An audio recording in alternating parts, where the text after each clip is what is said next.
6-cı, 7-ci маселени кароого келгенде бир демилге көтөрбөйсүңөрбү, жабы көткөрөлү деп?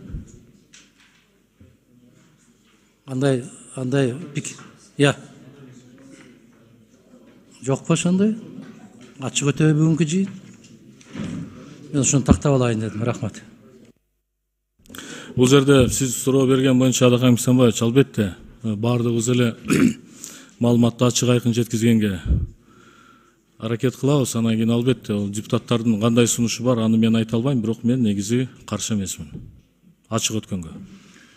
Мен ошону сурап атам да, сизден бир депутаттардан кокустан бир сунуш түшүп кетпейби?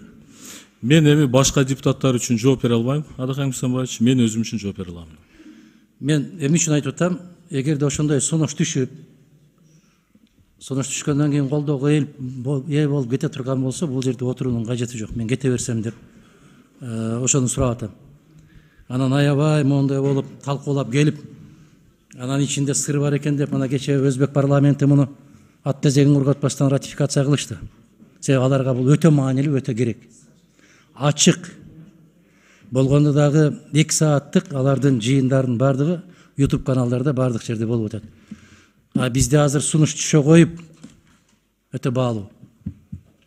Мен жабы көткөрүү сунушун берем деген болсо, анан баарыңар колдоп берип, бекер убакытты алдырбайын деп атканым да.